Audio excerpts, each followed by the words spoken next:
भगवान श्रीकृष्ण के बाल्यावस्था से कई लीलाएं और कथाएं प्रचलित हैं। कई कथाओं में कृष्ण के मित्रों का जिक्र भी किया गया है। श्रीकृष्ण के कई मित्र थे। उनके सखा मंडली में मधुमंगल, सुबाहु, सुबल, भद्र, सुभद्र, मणिभद्र, भोज, तोककृष्ण, वरुथप, सुदामा, मधुकंड, अर्जुन, विशाल, रसाल, मकरंद, सदानंद, चंद्रहास, बाकुल, शारद, बुद्धि प्रकाश जैसे कई मित्र थे। इन्हीं में एक थे सुदामा, जो कि कृष्ण के खास और प्रिय मित्र थे। कृष्ण और सुदामा की मित्रता एक मिसाल है। बचपन के दिनों में ही कृष्ण ने सुदामा को वचन देते हुए कहा था कि मित्र, तुम जब भी संकट में खुद को पाओ मुझे याद करना। मैं जरूर अपनी मित्रता निभाऊंगा। और बाद में श्रीकृष्ण ने अपना वचन भी निभाया। मित्रता का रिश्ता दुनिया में सबसे खूबसूरत होता है, क्योंकि यह रंग, रूप, धन दौलत और भेदभाव से परे होता है।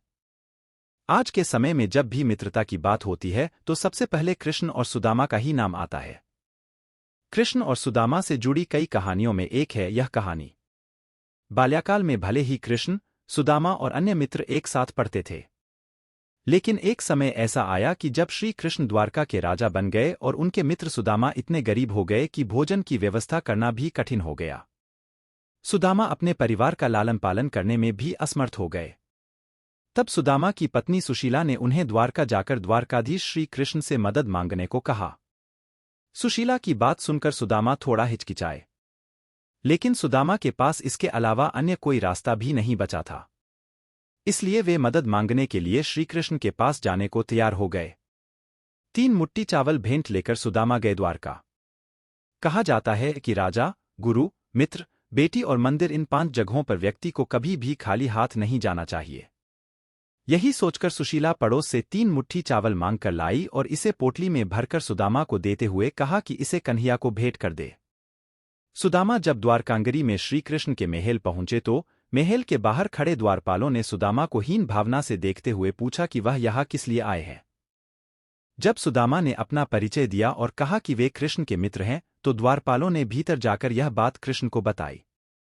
कृष्ण अपने मित्र सुदामा के आने का संदेश पाकर महल से द्वार के पास दौड़े दौड़े आ गए और सखा सुदामा को गले से लगा लिया। श्रीकृष्ण ने अश्रुओं से धोए सुदामा के पैर। कृष्ण सुदामा को महल के भीतर ले गए और उन्हें अपने राज सिंहासन पर बैठाकर अपने आंसुओं से उनके चरण धोए। कृष्ण को देख उनकी पटरानियां और महल में मौजूद सभी लोग आश्चर्यचकित रह गए। सभी यह सोचने लगे कि द्वारकाधीश ये किस व्यक्ति के चरण धो रहे हैं। कृष्ण ने वहां मौजूद सभी लोगों को बताया कि ये उनके सखा सुदामा है। 2 मुट्ठी चावल के बदले कृष्ण ने सुदामा को दी 2 लोक संपत्ति। कृष्ण ने जब सुदामा से कहा कि वह उनके लिए क्या संदेश लेकर आए हैं, इतना सुनते ही सुदामा को लज्जा आ गई और उन्होंने अपनी पोटली छिपाकर कहा, कुछ भी नहीं। इतने में कृष्ण बोले, क्यों झूठ बोलते हो सखा, क्या आज भी बचपन की तरह तुम मेरे हिस्से के चावल खाना चाहते हो? यह कहते हुए कृष्ण ने खुद ही सुदामा से वो पोटली ले ली और चावल खाने लगे। जैसे ही कृष्ण ने 1 मुट्ठी चावल खाई तो इसके बदले उन्होंने सुदामा को 1 लोक की संपत्ति दे दी। इसके बाद कृष्ण ने दूसरी मुट्ठी चावल खाकर सुदामा को 2 लोक की संपत्ति दे दी।